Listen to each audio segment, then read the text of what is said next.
capítulo 3, versículos 5 a 10. 1 Tessalonicenses, capítulo 5. Quem entendeu, diga amém. Falar bem devagarinho esse nome, né? Tessalonicenses. A mesma coisa tem que falar Deuteronômio, se não se erra. 1 Tessalonicenses, capítulo 3, versículo de número 5.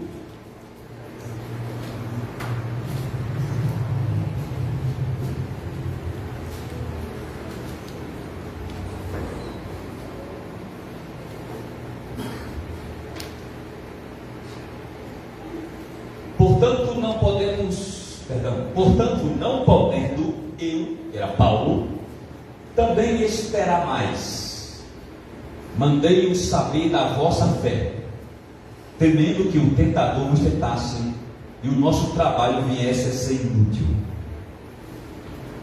Vindo, porém, agora Timóteo de vós para nós, trazendo-nos boas novas da vossa fé e amor, e que, como sempre, tendes boa lembrança de nós, desejando muito ver-vos, como nós também a vós.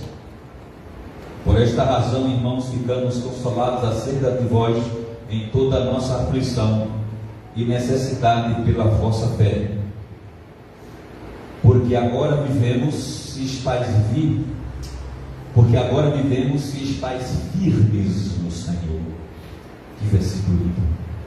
Porque que ação de graças poderemos dar a Deus por vós, por todo o gozo que nos regozijamos por vossa causa diante do nosso Deus, orando dia e noite abundantemente, para que ele orava, para que possamos ver o vosso rosto e supramos as deficiências da vossa fé. Pode sentar, meus irmãos.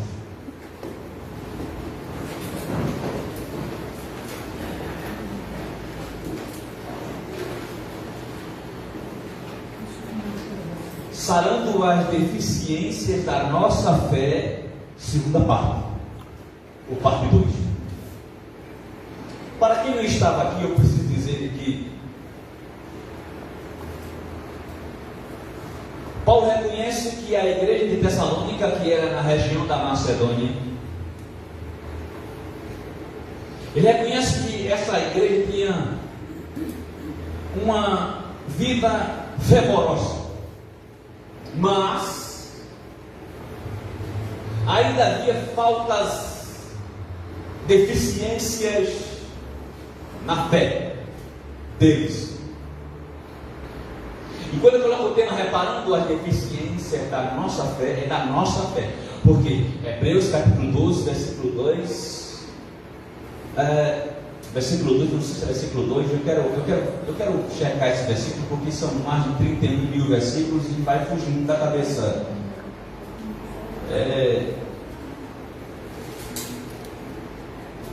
Hebreus capítulo 12,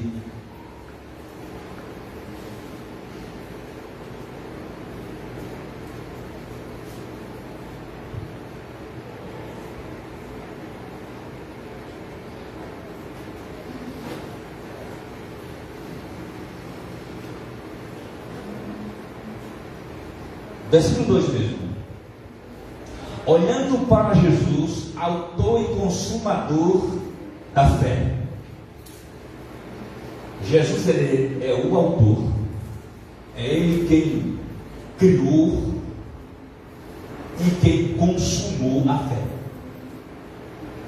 E essa fé é a crença no único evangelho puro bíblico, sem Roma, sem crendices, sem seitas, sem outras crenças. É o único evangelho que salva o homem da condenação.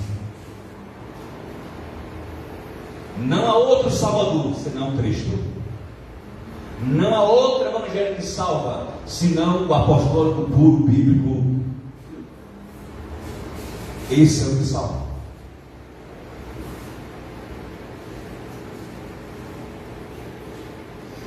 Existem milhares e milhares de crenças no mundo. Existem milhares e milhares de pessoas que criaram suas crenças. E eu não quero nem citar o nome, porque mais interessante é falar de Jesus. Eu poderia citar vários. As crenças das nações e até das tribos especificamente têm suas crendices baseadas em um guru, em um líder, em uma pessoa. Mas Jesus disse: eu sou o caminho, a verdade e a vida. E ninguém vai ao Pai, tipo assim, seguramente ir ao Pai, seguramente ir ao Pai salvo, ir ao Pai reconciliado, ir ao Pai regenerado, ir ao Pai marcado pela glória do Espírito Santo, a não ser por mim. Eu sou o caminho, a verdade e a vida, e ninguém vai ao Pai a não ser por mim. Se Jesus é categórico sobre isso, então ninguém pode ir a Deus para a salvação em outro nome, qualquer que seja. Se eu disser que vai por outro nome, eu estou fugindo da verdade clara que Jesus falou. Estou pregando outro evangelho. Quem entendeu, diga amém. Porque se eu falar ao contrário, estou desconstruindo o evangelho. Tentando achar uma brecha para a salvação. E outro não. Pedro declarou em Atos 4, quem escreveu foi Lucas. Pedro declarou em Atos 4,12, quem escreveu foi o doutor Lucas. Ele disse: em nenhum outro nome há dado entre os homens pelo qual devemos ser salvos. Pedro está dizendo, e Lucas escreveu, que nem outro nome pode dar a salvação da condenação eterna, a salvação do inferno, a salvação do lado do fogo, só o nome de Jesus. Então, se eu desconstruir a dizer que Buda salva, eu estou pregando outro evangelho. Quem entendeu também? Estou claro?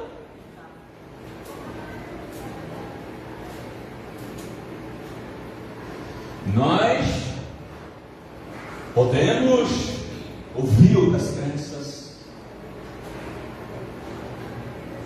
Eu estudo outras crenças, conheço vários nomes.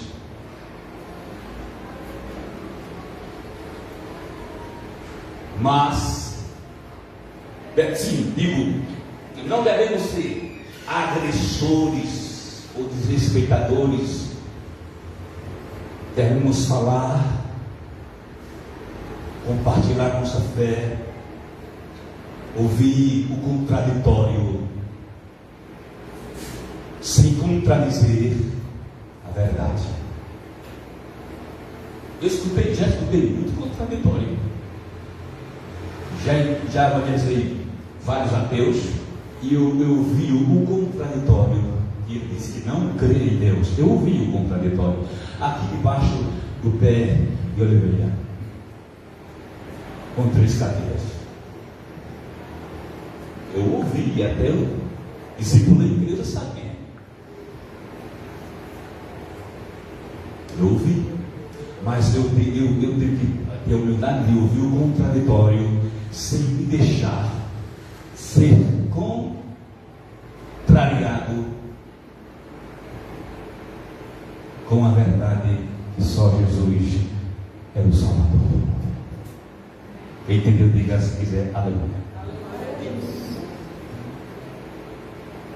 Há uma informação que dizia assim: todos os caminhos levam a Roma. Sabe por que isso? Porque as estradas de Roma, as estradas que Roma fez que pudessem chegar em Roma. Por isso que tem um ditado: todos os caminhos levam a Roma. Mas não posso dizer que todos os caminhos levam a Deus. E se eu disser, eu estou pregando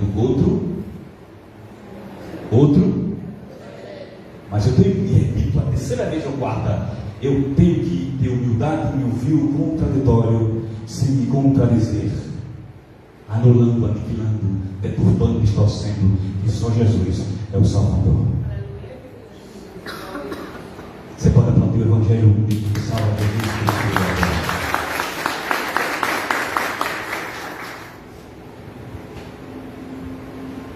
Eu já evangelizei pessoas que adoram Satanás.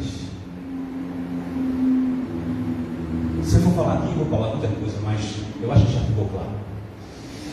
E nós pregamos, meus irmãos, que então essa fé por Jesus que criou e quem consumou.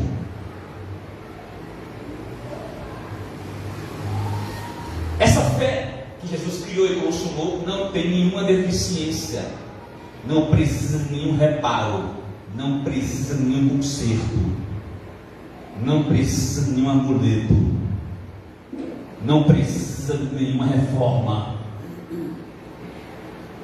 porque ela não tem deforma, ela é perfeita. Agora, a nossa fé tem deficiência. Uns em algumas áreas e outros em outras áreas.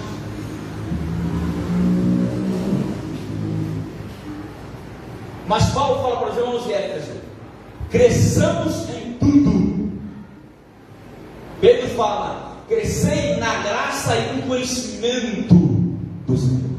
Como é que se cresce na graça e no conhecimento do Senhor? Através, vocês não sabem, das escrituras, da oração e do congregar. E somente também nós crescemos. Não tem um quarto particular, um quarto secreto? Não tem um quarto secreto? Mateus 6,6. Está vendo? Você cresce lá. Ah, Carlos chama ali o quartinho. Aí ele cresce. Mas se ele quiser, e no caso de Carlos crescer só no quartinho, ele está com deficiência no que a Bíblia chama de congregar, ajuntamento. Há quem insista, depois da pandemia, que eu vou ser crente em casa, não tenho necessidade de culto, nem preciso de pastor, e o meu pastor é Jesus Cristo. Salmo 23, nem Jesus, já errou, que ali é Deus. O Senhor é meu pastor e nada me faltará, ali é Deus. Sabia que o Salmo 23 é Deus que é o pastor? Depois Jesus fala assim: eu sou o pastor. Aí é Jesus, mas ali o Salmo 23 é Deus.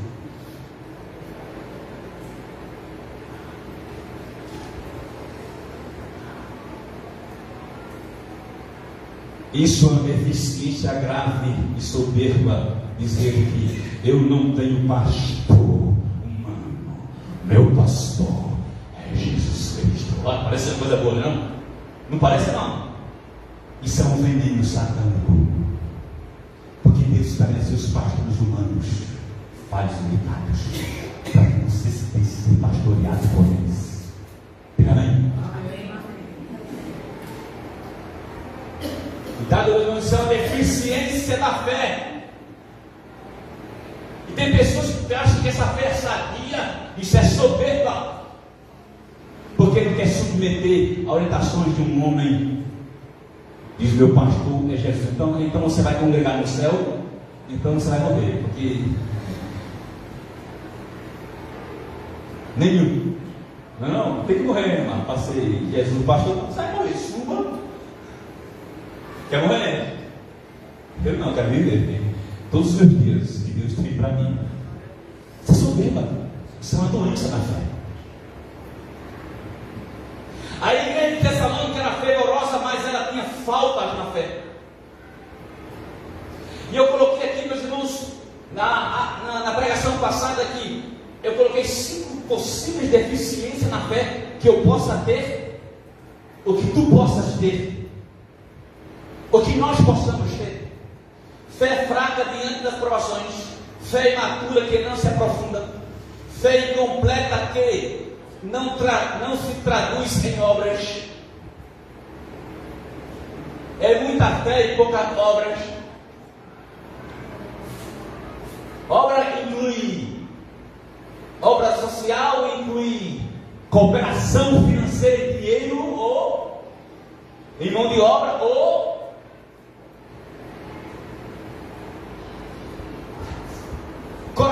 endurecido em quaisquer que sejam as áreas. A mensagem é pregada, mas o coração está endurecido, meus irmãos. Lá em Hebreus eu digo isso porque isso é muito profundo. Ao ouvirdes a voz do Senhor, não endureçais os vossos corações. Nós estamos ouvindo a voz do Senhor, mas às vezes nosso coração está endurecido. Quando nós pregamos, Deus está falando, Deus está falando. Quando pregamos, é a boca de Deus. Quando pregamos nesses 66 livros inspirados, é Deus falando conosco. Ler as Escrituras é ouvir a voz de Deus, mas às vezes nós podemos ouvir a voz de Deus e endurecer os nossos corações. Em que área nós, eles, estamos endurecidos nos nossos corações? Deus tem falado pelos louvores, pelos pregadores, pelos os testemunhos. Deus tem falado, mas será que nosso coração vai continuar endurecido? É possível? É claro que sim. Se não estava escrito isto, não é para o mundo, é para nós. Hebreus 3:7 não é para o mundo já está nas trevas, dominado por Satanás. Mas nós estamos na luz, mas nós mesmo na luz podemos endurecer os nossos corações. Deus fala, Deus fala, Deus fala, Deus fala, mas o coração é duro. Qual é a área que eu tenho o coração endurecido? Com todo respeito, pega a mão ao seu irmão que está ao seu lado, ô irmã, diga assim, para ele não responder, só perguntar. Qual é a área que seu coração está endurecido? Deus tem falado, mas você está duro. O Espírito Santo me pergunta aqui, só porque ele está em todo local, né? Então, ele irá aqui também, qual área que seu coração está endurecido? Deus tem falado, mas você está duro. Será que é perdão? Será que é perdão?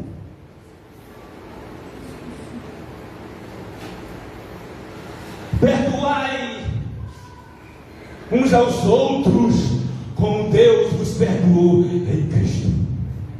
Será que teu coração está duro por causa de perdão? Eu conheço pessoas com 5 anos, 10 anos, que perdoam a pessoa.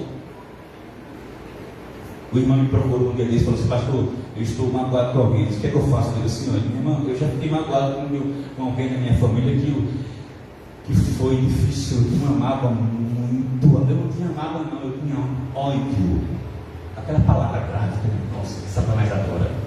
Espalhe aqui: ódio. Eu tinha ódio. Mas eu orando, eu disse: meu coração, eu disse: Senhor. Eu não lembro das palavras exatas, sabe, Suzinha? Mas eu disse mais ou menos assim: meu coração está com ódio. Eu já estou no Betel. Eu comecei a orar, coração amolecido, que está duro, como diamante. Depois de um mês, eu perdoei meu Deus. Glória a Deus. Não foi eu, foi o Espírito Santo operando em mim. Mas não amoleci o coração, se não amolecesse. Em um mês podia virar 1 ano, 2 anos, 3 anos.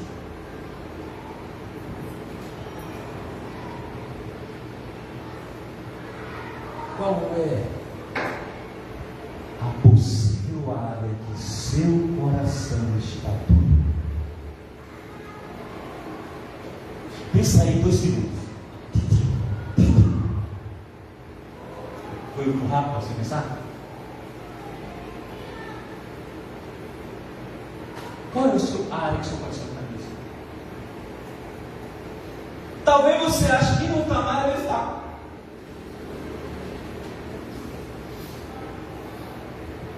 Será que nosso coração está endurecido na contribuição financeira para a casa de Deus? Ou é só uma crise econômica? Uma crise econômica vai passar. Uma crise econômica é mais fácil de vencer. Agora o coração duro é difícil. Todos que estão aqui são esclarecidos. Ivana nova, eu acho que é mais nova, já está esclarecida sobre isso. Eu não sei. Que o meu coração está duro. Deus fala, começa da maneira, mas Lembra de Balaão?